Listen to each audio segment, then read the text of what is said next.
So in the last 2 days I had the chance to try out these two remote control toys. The really interesting thing is that these are actually two totally different things. Both are remote controlled, both have similar size, and what's really interesting, both have almost exactly same price. So both are between $30 and $35. They are made for children and teenagers.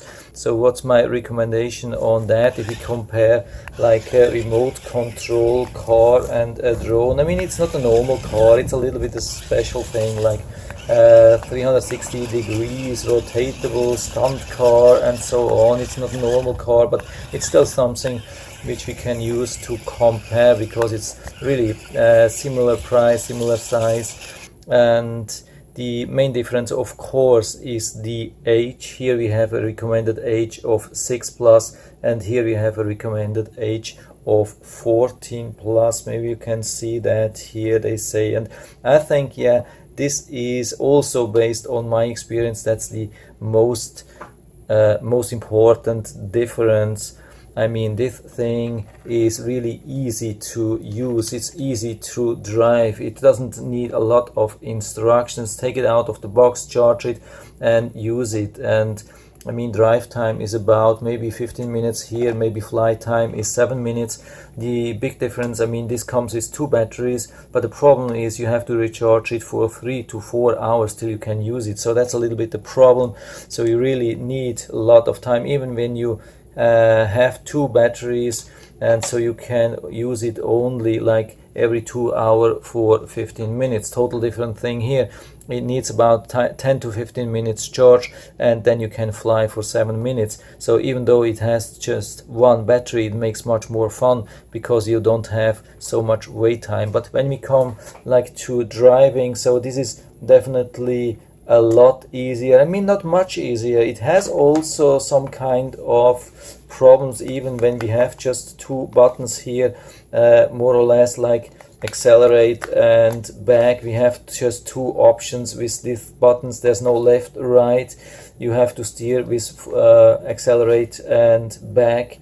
Here it's much more difficult. You have these 2 like joystick like buttons. You have a lot of other buttons. You have also buttons here. You can see this. This is nothing which you can give to a 6 years old child. No way, that's not going to work, even though it's pretty easy to fly. I mean, I would say if you are a little bit positive and you're not afraid when it's damaged too soon, then you could probably give it to maybe a 10 years old or so. You have, of course, to give them a lot of assistance and help, especially with reading the instructions and help with starting. That's a little bit difficult, but if you have enough space, you can fly this pretty safely and easy. But of course, it's much more prone to damage, and also more prone to damage something else. And of course, when somebody tries to grab it, they can hold the fingers here inside. That's the biggest problem. I mean, it won't hurt you really, I think. I mean, it has hit my fingers a couple of times. There was never really serious injury. I think it's not possible to get bleeding, but maybe for small children you have to be careful, of course.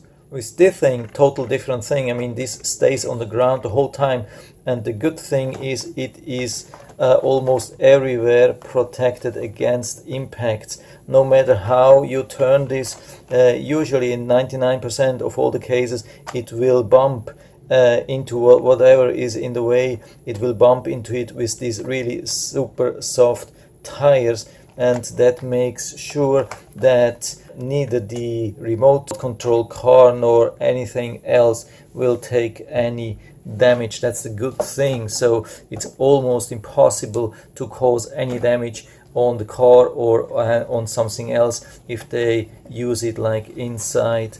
So that's the big advantage. But yeah, if I had like a child in somewhere in between, like 10 or 12 years old, I would definitely go with something like that. It's much more fun.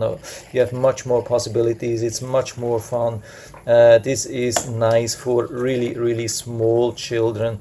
and maybe if they are a little bit older, maybe I would go, if you want to go with a RC remote control car, then go with something with better control here, and not only with accelerate and back. This is too simple. It doesn't have even analog controls, it just have this digital controller, and that's definitely very, very limited. But it's also some kind of fun.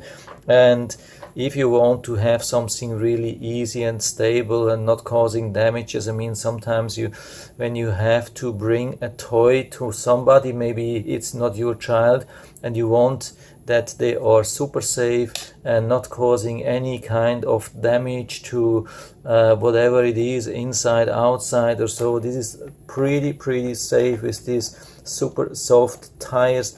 Usually definitely no damage to the car and no damage to other stuff. Here it's a little bit a different thing, but I haven't damaged anything till now, even when I had used it inside now for quite some time. So I think both can provide quite some fun. Both are really good things. I mean, I would say both are no scam, no cheat, no total fail or something like that. Both are really good values. It's just mainly like a little bit more for older age, a little bit more risk, and here lower age and definitely lower risk and easier to control, much more difficult to control, but not impossible, I would say, with a little bit of assistance. 10 or at least 12-year-old probably could do that. When it comes to how good these toys can be used inside and outside, that's a tie, because both can be easily used inside and outside if you're a little bit careful. And yeah, I'm pretty happy with both of them, and I will put down the links to both of the products down into the description, so you can check them out and order them right from there if you like it. And I hope I was able to help you a little bit with this video. If you have any questions or comments, just write to the comment section below. I'm always happy to talk about these things. And if you like the video, give me a thumbs up, subscribe my channel. Thanks for watching, and see you next time.